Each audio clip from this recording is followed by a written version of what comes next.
It's time for Don and Ron. You won't get this anywhere else. Welcome, folks, to another edition of Don and Ron. Here we're talking about hear ye, hear ye, hear ye. We're talking about a little bit of sheet metal today. We're putting the leading edge skins on the wing.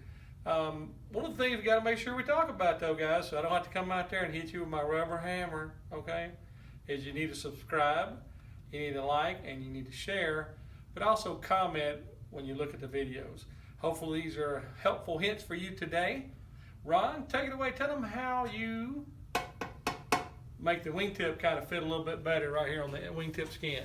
All right, you know your wingtip comes around, and when it comes up and it leaves a little bit of a gap because you go from an angle, and now it's got to go back completely flat. Well, at that point, you need to take and lightly dolly the metal so that it forms a nice smooth edge into the other piece. So it's not poking up, so it's not so much to have to feel when it comes time for the fabric to be put on. So it's just a matter of taking either a small hammer like this one or one of these little bitty jeweler hammers and sitting there and taking your time and not getting in a hurry, just sitting there and lightly working all the way around and just bringing the metal down so that it makes a nice transition so that your skin looks really nice. All right, guys, so what we're going to show you now is how we attach the leading edges themselves. You know, once you put, and I had a guy recently just show us this idea, because before we just come in and we would take and mark from the spar up onto the nose ribs or to the rib, but we had a guy show us a trick that, again, you can teach old dogs to do tricks.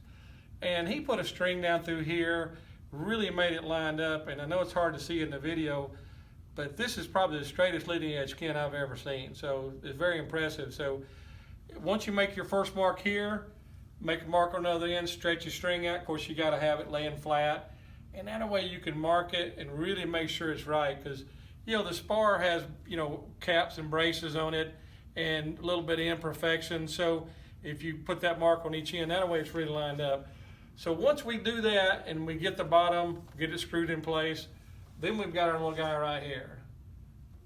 This is something that we made, and we borrowed this from another company, but it's the Parker board like you'd put underneath the laminate on your kitchen countertops, and you just cut and make the form right here. You can just lay a riblet on it, mark it out so that you can get the form.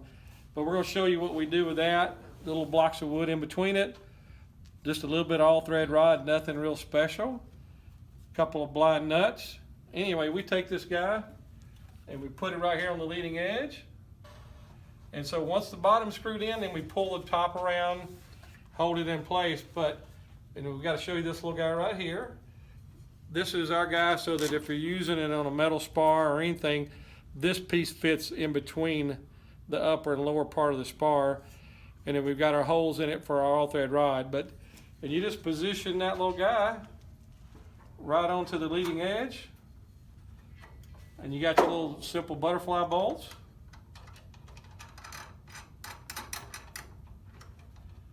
You want to tighten that up evenly. And basically, like I say, you just bring that skin on around, and then you, like Ron's doing, he's kind of pulling it around, shaping it. And once we do that, then we can come in and put our upper screws on so that now this thing is pulled as tight as it can against those nose ribs so it forms to them properly. We also have another technique. Ron's going to grab us some other straps that kind of like what Piper done back in the day, a long time ago. They were made out of metal. But we've adapted this again because we try to learn from everybody. A good friend of ours named Chad Cole. Chad Cole made some with the wide straps, but what we've got right here, like I say, is a modified version of what he's done. Let's show everybody what it looks like, Ron. It's all simple stuff that you can buy, you know, and make. It's pieces of stainless steel, and it's a handle. Show them how that works, Ron. Well, basically you have a notch for our strap rod connection here, and then it pulls up and comes back into the spring that's adjustable with tension here, and you break it across the top of the wing. Over there. The interlocker right there, and then we put a piece of angle across here. Angle aluminum. Yep, and that allows it to pull down. Did you see it pull down? Watch it, you can see it come down. It actually moves down and it pulls the skin around. See it come down right there? It actually stretched the skin around, and once I do that, I actually take and I lightly bring down the angle to even more pull the skin around the leading edge. And we put several of these down through our piece down through here to keep it where it's nice and firmly pulled against the rib, as clean as it possibly can. So, Michael, if you come over here and look on the top right here, on the very top, you can almost see actually the formation of how it's pulled good and snug.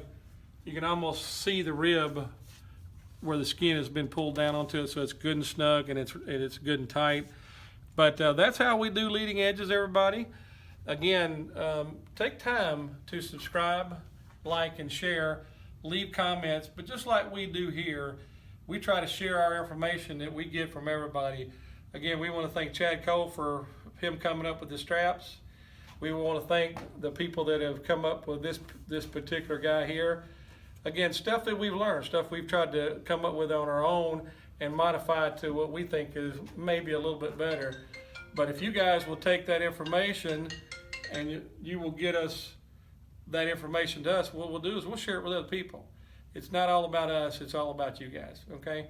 And we just want to make sure that we take that information, pass it on, because there's a lot of good information out there. A lot of people have a lot of good knowledge, but we need to know it. So remember, you got to subscribe, you got to like, you got to share, and you got to comment.